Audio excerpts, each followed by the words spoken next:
Ang tibay na ibon guys, hamak mo. 2 months sa wild, hindi nagpahuli at nandyan pa rin ang kanyang sticker. Halos madurog na nga ang tape na nilagay dito.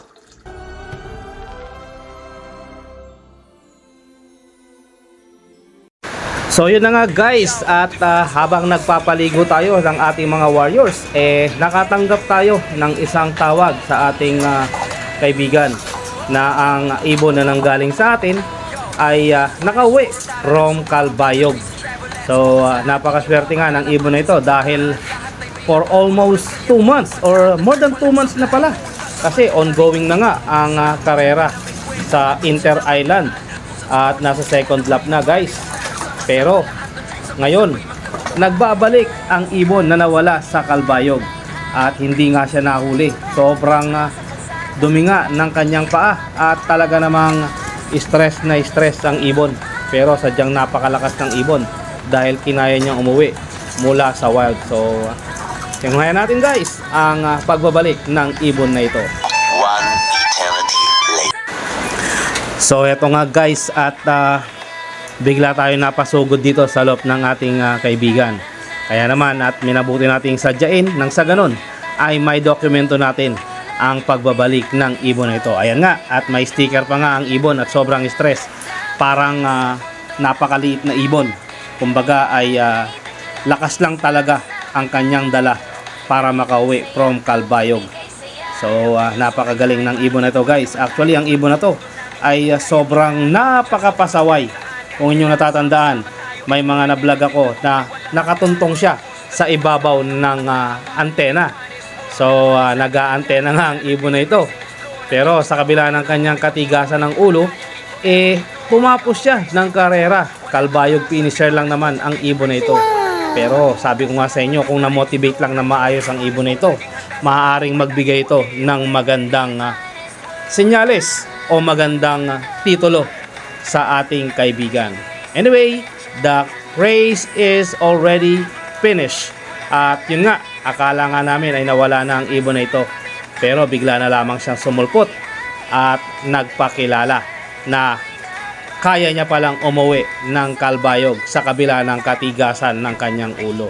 Kung hindi lang matigas ang ulo ng ibon na ito, maaaring maganda ang record na ibibigay nito sa ating kaibigan. So napakaganda nga ng ibon guys, at pwedeng pwede na itong gawing breeder. I-recover lang ang ibon na to guys, at tiyak ko na kapag bumalik na ang katawan ng ibon na ito ay pwede na siyang ipares sa isang pangmalupitan nating linyada. Kaya naman pinayuhan ko ang ating kaibigan na wag nang palabasin dahil nga sinasabi ko nga sa inyo, halos gugulin niya ang kanyang buong oras pagkatapos ng galing sa bitaw o galing sa race sa ibabaw ng antena. Akin pang natatandaan guys, nung binitaw ang ibon na ito, halos maghapon siya sa antena. Napakaaga niyang dumating para may clock sana ng ating kaibigan dahil sa katigasan ng ulo. Ayun ang kinalabasan.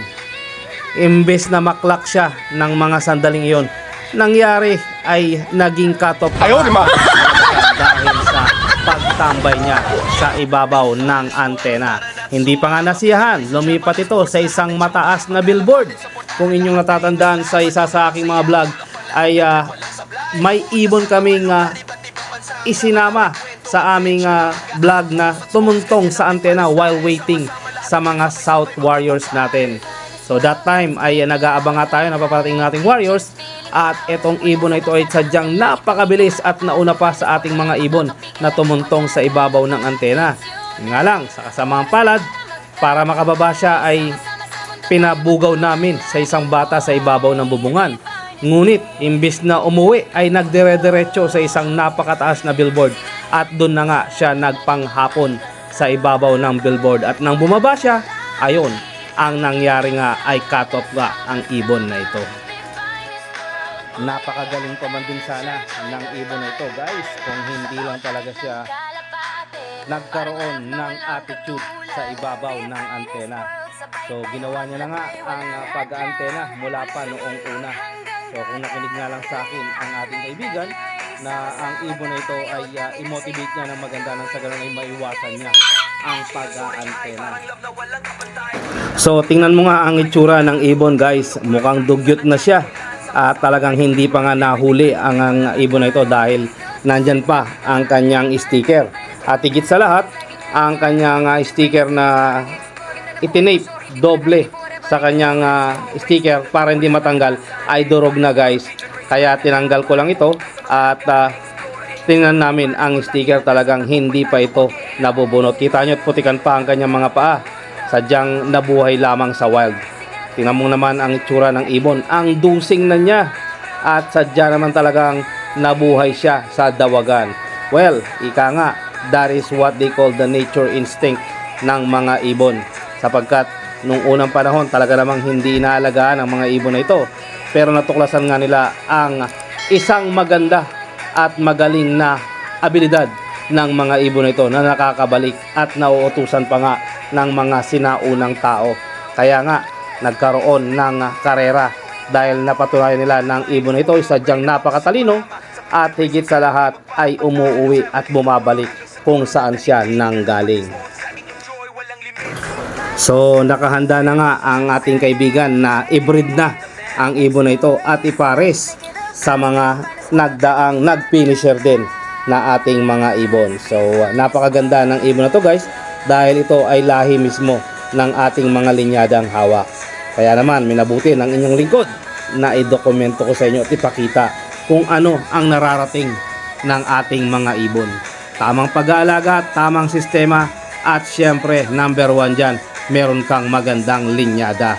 Sapagkat kung may ko-combine mo ang tatlong ito, samahan mo ng swerte, bibigyan ka ng magandang resulta sa karera ng ating mga alaga.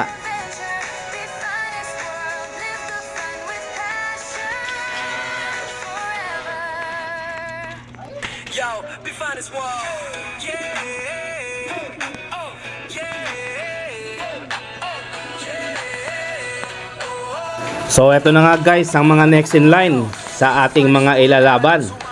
Kaya naman minabuti ng inyong lingkod na gawan sila ng bago nilang tahanan. So bago nga ang loop natin ngayon guys, at nang sa ganun ay komportable naman ang ating mga ibon. Kahit gulong lang tayo sa karera, basta't masaya tayo sa ginagawa natin, yun ang mahalaga. Sana all.